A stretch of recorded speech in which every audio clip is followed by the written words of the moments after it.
안녕하세요. 지극히 사적인 책 읽기의 똑서입니다. 안녕하세요. 똑친입니다. 네, 저희 오랜만에 만나봬요. 오늘 도덕경 마지막 리뷰하려고 합니다. 똑치님, 저희 코로나 때문에 그동안 못 만났는데 어떻게 지내셨나요? 정말 답답하게 지냈는데 모든 분들이 마찬가지겠지만 저도 뭐 재택에다가 원격에다가 뭐 이런 식으로 일을 하고 있어가지고 전자파의 홍수에 갇혀 있는 듯한 느낌? 자연이 너무 좋아요. 그러니까 도덕경을 보는 게 힐링이 되더라고요. 그렇구나. 또 그러면 그 기간 동안에 도덕경 공부하신 거죠? 네네. 저희 계속 이제 줌으로도 만났고 네. 지금 이제 마지막 시간이잖아요. 네. 어느새 81장을. 와, 진짜 감개무량합니다. 네. 네, 그러면 오늘 마지막 리뷰 73장, 그 다음에 78장인가요? 네네. 78장. 그리고 81장 네. 리뷰 3개 하도록 하겠습니다. 처음에 73장 용어 감직살, 용어 불감직할. 나서는데 용감한 자는 목숨을 잃게 되고 나서지 않는데 용감한 자는 살 수 있다. 나서는 것도 용감한 거고 나서지 않는 것도 용감한 거예요. 근데 나서는데 용감한 자는 목숨을 잃게 될 수도 있고 나서지 않는데 용감한 자는 살 수 있어요. 우선은 67장에 보면 세 가지 보물 중에 하나 가운데 노자는 감히 세상을 위하여 앞으로 나서지 않는 것을 보물이라고 얘기를 했습니다. 노자는 이렇게 가감하게 앞으로 나서는 것보다는 약간 뒤로 물러나서 목숨을 보존하는 것, 장구하게 살 수 있는 것에 대해서 조금 더 긍정적으로 얘기를 한 것 같아요.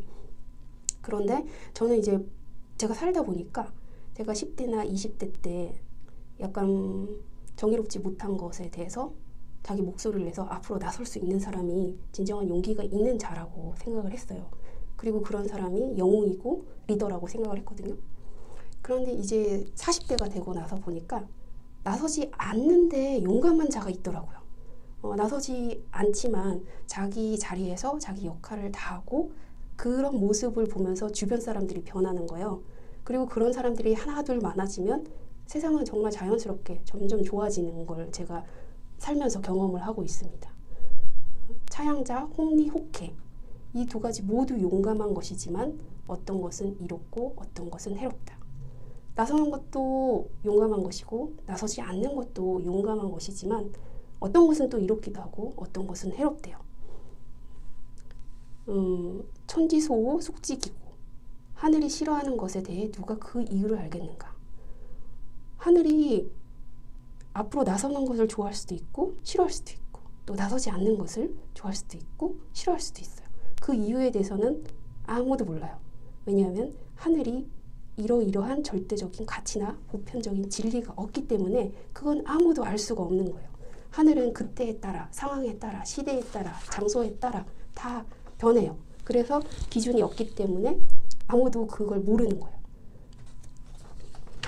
시 성인 유난지 그러한 까닭에 성인은 오히려 망설인다. 성인이 용감하게 나서지 못하는 이유는 확실히 잘 모르기 때문에 하늘이 어떤 것을 좋아하는지. 그래서 성인은 망설이는데 그 모습이 신중하다라고 표현하기도 하고 망설여서 우유부단하다라고 말하기도 해요. 천지도 부쟁 이선승, 불언 이선응, 불소 이자래, 천연 이선모. 하늘의 도는 다투지 않고도 잘 이기고 말하지 않고도 잘 반응하며 부르지 않아도 저절로 오며 전전긍긍하지 않고 너그럽게 해도 이를 잘 도모한다. 이처럼 하늘의 도는 알아서 모든 것을 자연스럽게 잘 처리해요. 이걸 바로 노자의 무의자연 사상이라고 얘기하는 것 같습니다. 천망회회 소이불실 하늘의 그물망은 넓고도 넓다. 그 그물망이 성기지만 한 점도 빠뜨리는 것이 없다. 하늘의 그물망은 넓대요. 듬성듬성해서 거기에 모든 걸 끌어안을 수 있는 거예요. 너무 촘촘하게 되어 있지 않아가지고 모든 것을 포용할 수 있는 거죠. 58장에서 보면은 법률이나 제도가 많을수록 정치가 빈틈이 없을수록 백성들이 교활해진다라고 얘기를 했거든요. 그렇지만 하늘의 그물망은 넓기 때문에 백성들을 크게 끌어안을 수 있고 백성들은 그 안에서 자유롭게 잘 살 수 있는 것이라고 저는 이해를 했습니다. 네, 독치님 혹시 73장에서 말씀해 주실 부분 있나요? 저는 이 노자의 얘기가 맞기도 하고 틀리기도 하고 그런 생각이 이제 드는 게 네. 진짜 우유부단해져 가는 거죠. 네네. 저도 그러니까 네. 아 이건 틀려, 이건 맞아 이렇게 했던 사람인데 도덕경을 공부하면서 아 이런 경우에는 이게 맞고 저런 경우에는 이게 틀릴 수도 있구나 이렇게 돼가는 것 같아요. 그래서 뭐 우리 지금 나서는데 용감한 자는 목숨을 잃게 되고 나서지 않는데 용감한 자는 살 수 있다. 이 부분이 이 노자가 이걸 썼을 때는 정말 춘추 전국시대 막 사방에서 들끓고 일어났잖아요. 그래서 막 서로 싸우고 그랬으니 그때 과감하게 일어나서 전쟁을 치른 자는 죽고 또 그 거기서 몸을 낮춰서 또 뭐 때를 보거나 그러는 사람이 있었다면 살았을 거고 그 사람이 나중에 이제 통치자가 되거나 지도자가 됐겠죠.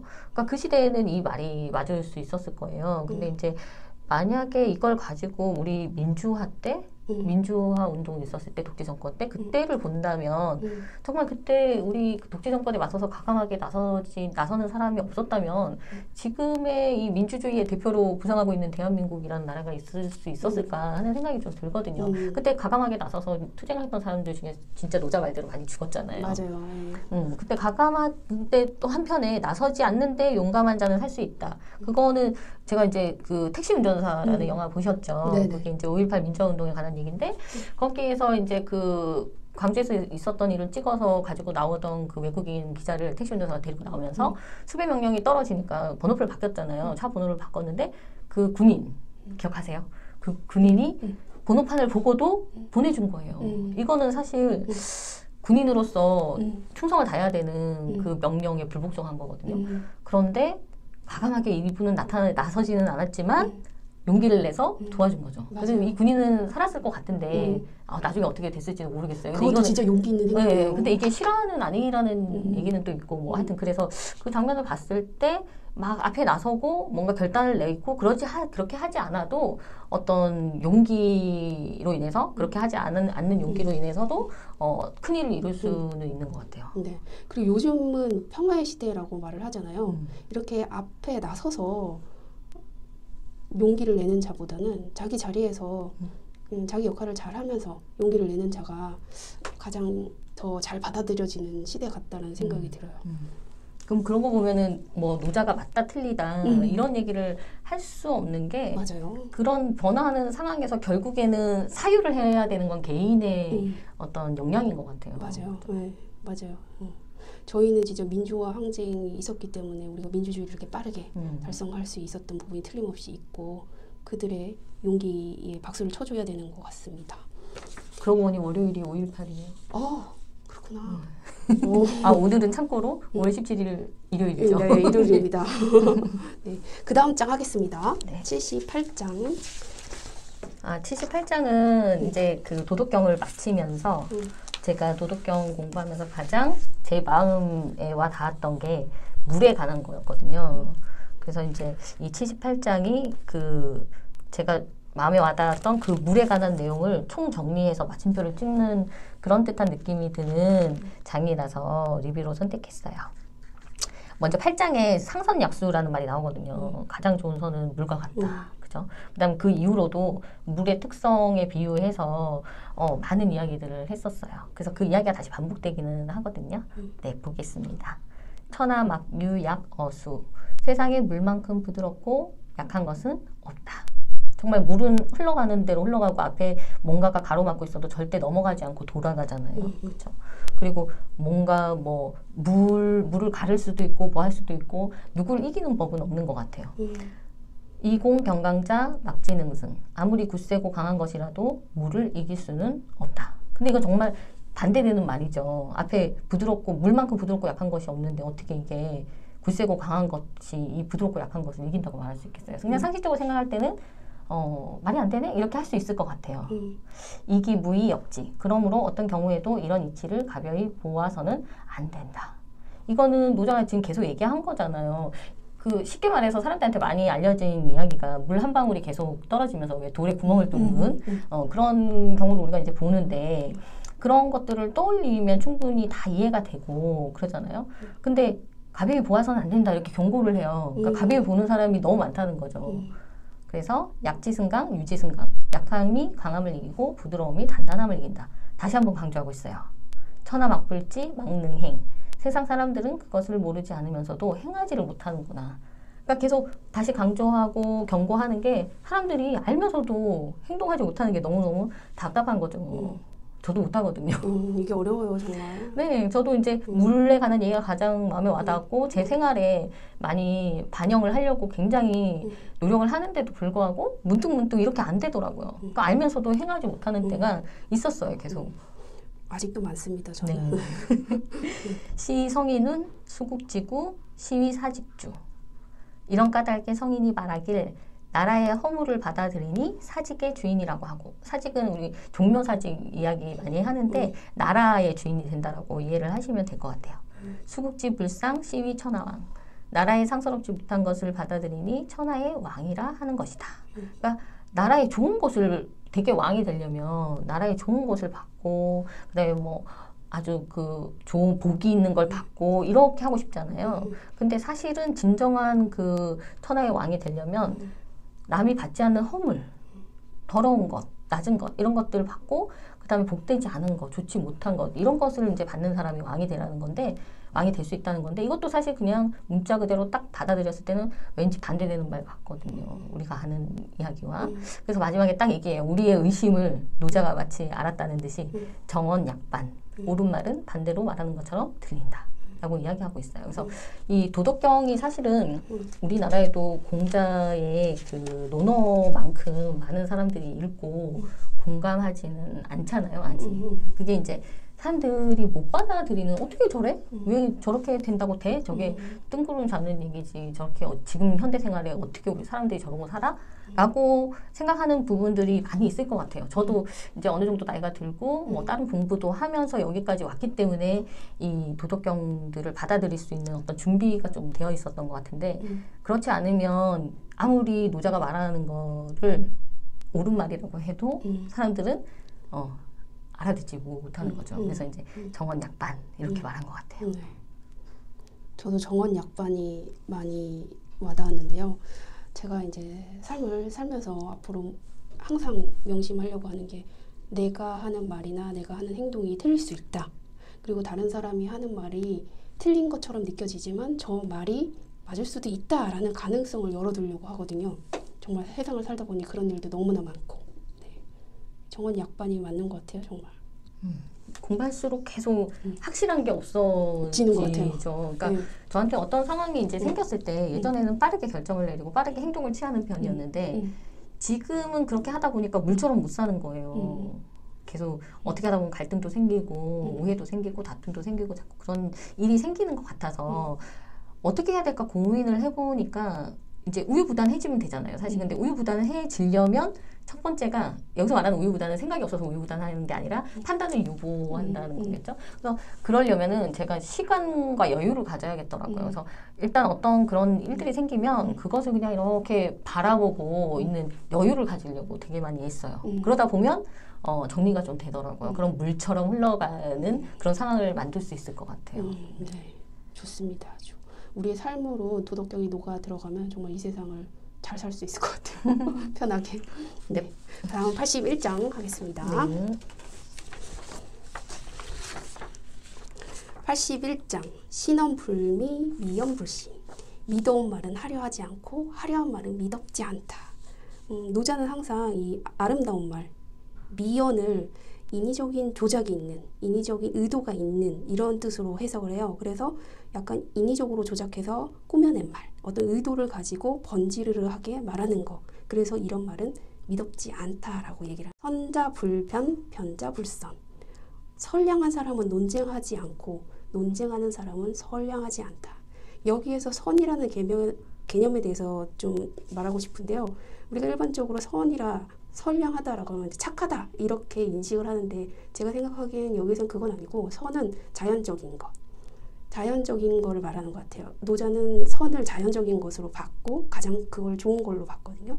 그래서 자연적인 것은 논쟁하지 않아요. 논쟁하는 사람은 선량하지 않은 거라고 얘기를 합니다. 왜냐하면 이 논쟁한다라는 건 어떤 특정한 기준을 가지고 있고 거기에 부합하면 그냥 괜찮고 부합하지 않으면 그때부터 이제 따지고 이기려고 드는 논쟁이 시작이 되거든요. 그런 기준을 갖고 있다라는 것 자체가 자연스럽지 못한 거죠.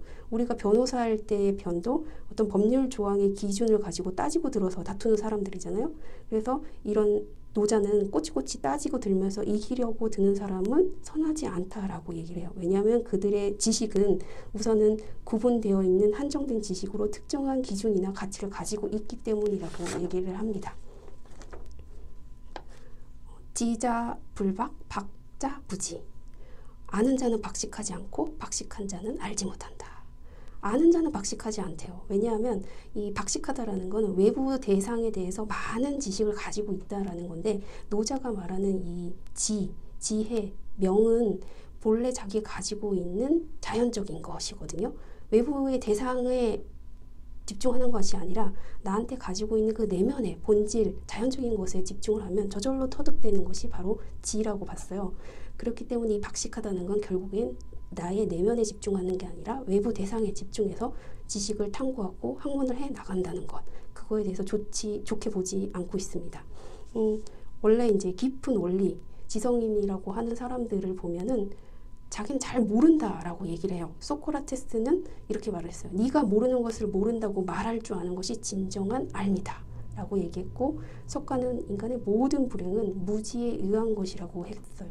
아이작 뉴턴은 내가 이 세계에 대해 알아낸 것은 강대한 해변에서 작은 모래알 하나를 집어든 것과 같다라고 얘기했습니다.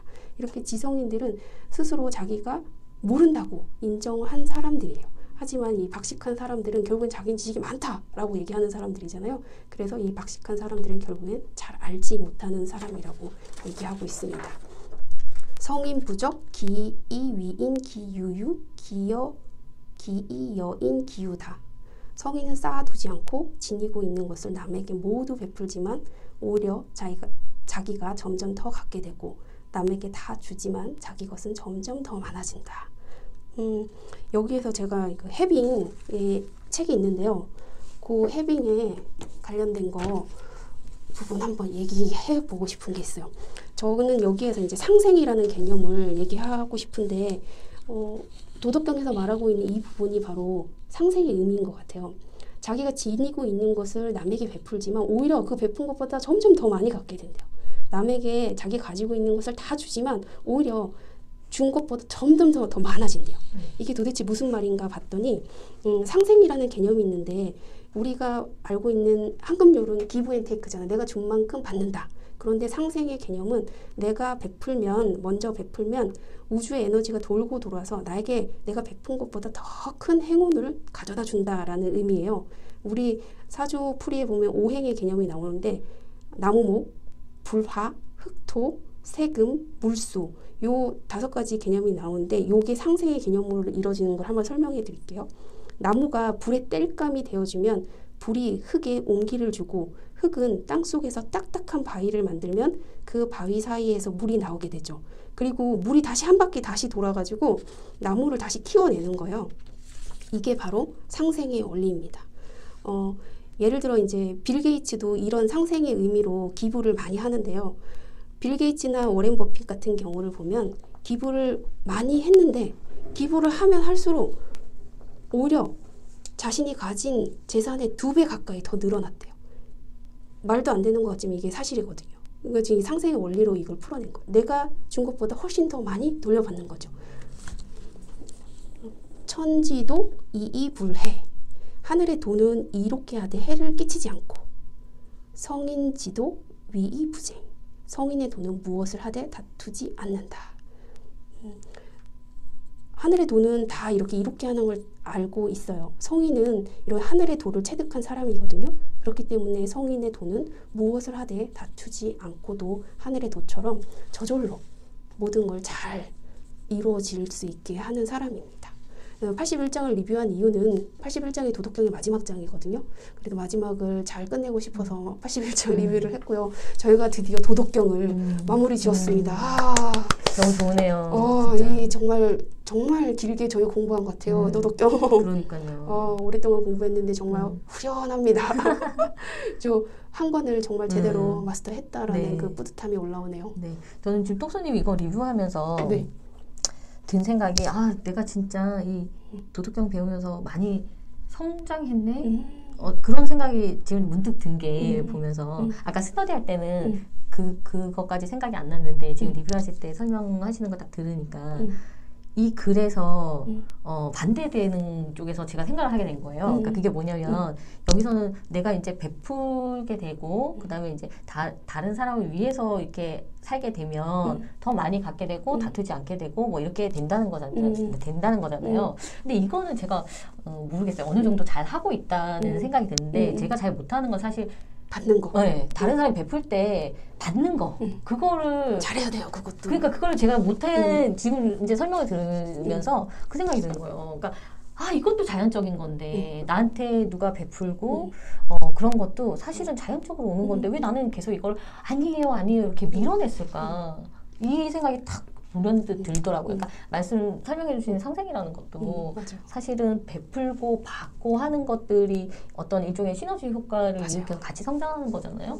그런데 나는 너무 다른 사람이 베푸는 걸 밀어냈구나. 근데 그게 오히려 미덕이라고 생각을 했던 것 같아요. 근데 베푸는 사람 입장에서는 안 좋았을 것 같기는 해요. 그래서 베풀 때 잘 받아야 되겠구나. 사용하지 말고 잘 받아야 되겠구나. 그런 생각이 들었고 그 베푼다는 건 뭐 물질적인 것뿐만 아니라 발로도 그러니까 오늘 있었던 일인데 오늘 이제 저를 운전을 해서 집까지 태워준 그 친한 언니가 있었어요. 근데 그 언니가 이제 뭐 말 끝에 너네 집은 맞벌이니까 재벌이네 이렇게 이제 이야기를 하셨는데 제가 재벌은 무슨 재벌 월급이 뻔한데 무슨 재벌이야 제가 그랬거든요. 근데 작게는 그런 거부터 받아들여야 겠어요. 그러니까 너네 재벌이네 하는 그 좋은 말을 재벌 되면 얼마나 좋아요? 그 좋은 말을 그냥 받아들일 걸. 왜 또 나는 월급쟁이며 어쩌고 이런 밀어내는 말을 했을까? 그 생각이 딱 떠오르더라고요. 재벌이라 해주시니 정말 감사합니다. 그러니까요. 그렇게 받아야 되는데. 네. 그렇네요. 우리가 점점 좋아지고 있는 것 같아요. 뚝서님 이거 도덕경 어떻게 공부하고 어떠신지 알고 싶어요. 저는 이렇게 한자까지 공부해 본 건 처음이라 되게 뿌듯하고 선택하는 것들이 다 비슷비슷한 거를 공부해서 그런지 몰라도 연결되어 있다는 생각이 들어요. 자꾸 이 도덕경이랑 또 우리가 다음에 읽을 자라투스트라도 비슷한 맥락이 있어요. 저희가 다음에 읽을 자라투스트라도 절대적인 기준이나 가치가 없는 거를 추구하거든요. 도덕경에서 말하는 도와 비슷하더라고요. 어차피 같은 맥락으로 한번 읽으면 좋을 것 같아요. 모든 학문은 연결이 돼 있고 그거를 우리가 어떻게 받아들이느냐. 우리가 공부하는 걸 하나하나 기록해 나가는 것이 정말 재밌는 것 같아요. 네, 저는 이렇게 좋은 책 같이 공부하자고 해주셔서 정말 감사드려요. 감사합니다. 같이 공부해 주셔서 너무 감사해요. 와, 도덕경 끝!